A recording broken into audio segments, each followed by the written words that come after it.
Okay, let's continue on Palo Alto Networks Application Research Center. Okay, everyone. So on our previous video, we took a look at creating application objects and groups. And we ended up that video discussing that there's a key item that we gotta discuss in order to properly configure application groups. If you want to classify traffic or identify traffic on your Palo Alto firewall based on applications, if you want to enforce access or deny access to a specific application, there's very much likely that you need to add dependencies for a specific application. So if, for example, we want to block Netflix, or we want to allow Netflix for a specific set of users, we want to create an application object and add that into the application group, most certainly we will need some dependencies that particular application object, in this case the Netflix application object, will not have. This is where Application Research Center or Applepedia comes into place. What is the Application Research Center? This is Palo Alto's central database of any application. I will call it the directory of where the Palo Alto Firewall downloads and gets the update of all known applications, or I should say applications that were registered in the Palo Alto Networks Application Research Center database. So in order for Palo Alto to identify and police the traffic based on an application, it needs to understand what kind of information will the packet include, and then based on that information we can assign an identity, in this case and a specific application name, so we can know that the Palo Alto just saw this type of information in the packet, so let's treat it as this is application XYZ. So Palo Alto continues to update this on a daily, weekly basis, and there's times where you might need to have some dependencies added for a specific application in order for you to block it or allow it. Say, for example, Netflix. We want to allow Netflix, but there's a pretty good chance that Netflix is dependent upon another application or another service. Let me explain. Netflix has movies, and if you're familiar with Netflix, if you're out of the United States where I am from, Netflix is a paid video streaming cloud service that streams movies, documentaries, anything that has to do with films, and this includes showing the information about a specific movie. So for example, you want to watch an action movie, the action movie, once you click on the poster, or the icon I should say, is going to show you information about that particular movie.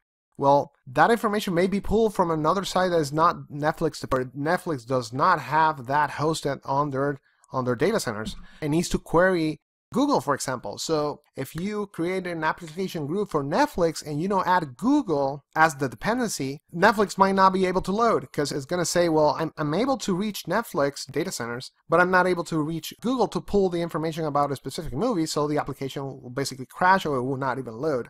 And this is what we're here. We're here to take a look at Application Research Center or Applepedia, and then identify what dependencies we might need to add to a specific group, so we can allow the traffic and the application object and group will be properly configured, and it will be efficient, or I should say it will be effective once you apply the policy. So we're just going to get started, and we'll review Application Research Center and we'll go from there.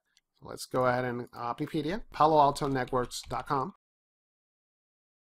Once we're on applepedia.paloaltonetworks.com, this is, by the way, this is free. This is completely open. This is where you're going to be finding that information that you need to create groups. So we're going to search YouTube. We're going to press enter.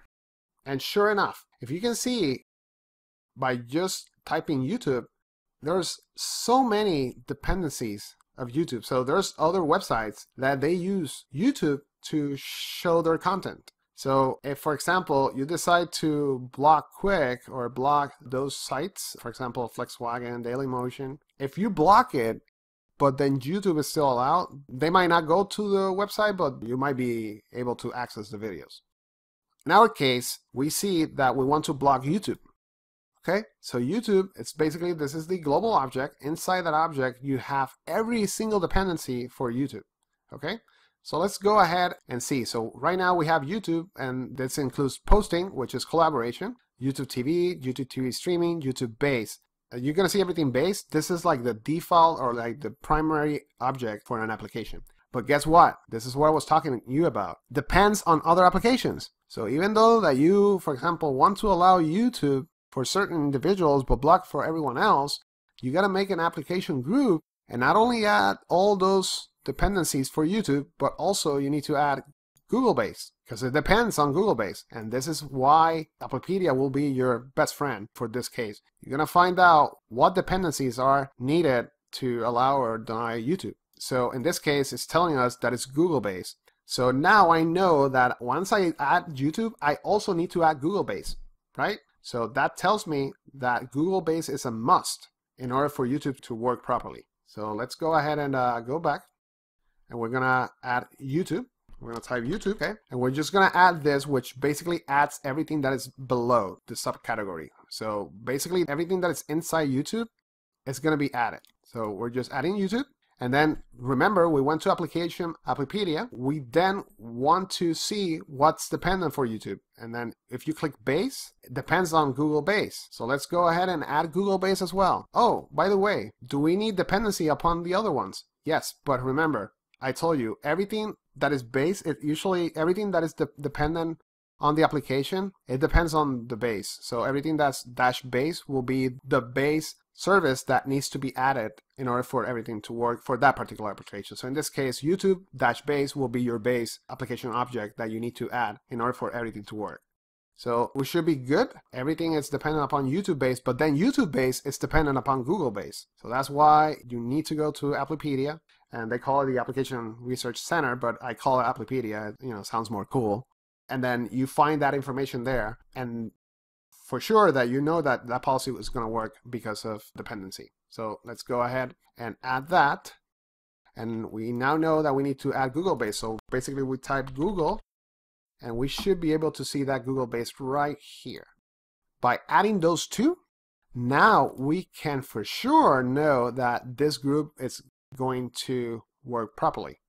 Now we just need to make a security policy and add this as my application and either allow it. So once you have that, you're gonna have a policy that you know is gonna work because all dependencies for that YouTube group are added. So that's in a nutshell. We're gonna look in section 3. We're gonna create some security rules, and we're gonna do one of the rules is gonna be meant for application groups. And why not do it with this particular YouTube group? I'm gonna show you how to create an application policy to allow traffic for a specific group of people, because we're gonna look at user groups and user objects. So we're going to make a user object, and then we're going to make a user group, and then we're going to create a policy to allow a specific user group in your network to reach YouTube, and then everyone else is denied. So this is obviously something very important.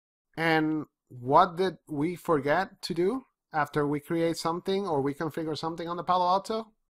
Commit. Alrighty. Okay everybody, so we just finished reviewing the Application Research Center or Applepedia. This helped us finish that application group and enforce an application firewall rule. In our next video, we're gonna look at creating user objects and groups.